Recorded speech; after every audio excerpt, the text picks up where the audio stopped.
dihimpunkan di satu tempat akan disoal oleh Allah Subhanahu wa taala seorang demi seorang. Sebab itulah kata Nabi, bila mana kesemua dalam kalangan kita dibangkitkan, kita akan berjalan kepada mahsyar Allah Subhanahu wa taala.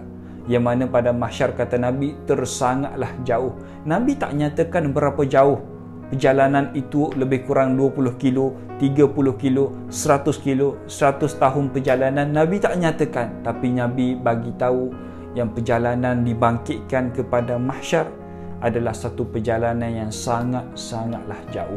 Kita akan berjalan dengan kudrat kita pada ketika itu.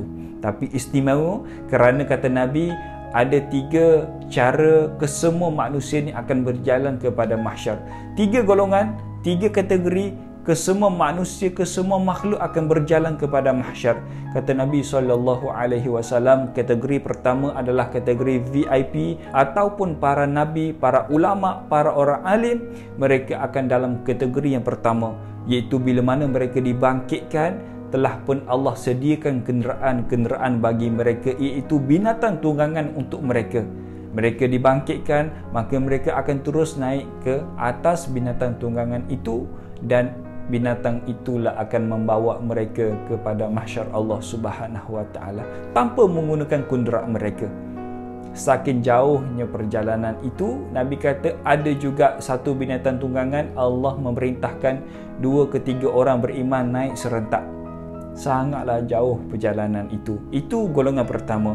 Kata Nabi, golongan kedua yang akan berjalan kepada mahsyar, cara yang kedua adalah mereka akan berjalan kaki, menggunakan tapak kaki mereka dalam keadaan mereka tidak berpakaian, tidak berselipar. Golongan pertama, bila mana mereka dibangkitkan, yang naik binatang tunggangan mereka, mereka telah pun berpakaian. Allah telah pun bagi pakaian syurga kepada mereka. Mereka terus naik di atas binatang tunggangan dengan berpakaian. Adapun golongan yang kedua, cara yang kedua adalah berjalan kaki, tidak berselipar, tidak berpakaian. Mereka akan berjalan berapa ratus langkah, wallahu alam, berapa ribu perjalanan, wallahu alam. Berjalanlah mereka. Dan golongan ketiga yang paling dahsyat, yang paling terkutuk, kata Nabi SAW, yang mana golongan ketiga adalah mereka akan berjalan kepada mahsyar, tapi mereka akan berjalan menggunakan muka dan kaki mereka akan berada di atas, dan muka mereka akan menghentak tanah pada ketika itu, menyebabkan muka mereka akan hancur. Berapa lama? Wallahu alam.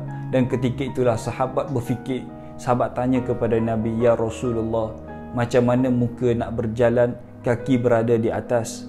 Maka kata Nabi, di dunia dulu, kita sekarang, siapa yang bagi kita berjalan? Allah. Maka kata Nabi, Allah jugalah akan bagi kita berjalan dengan menggunakan muka.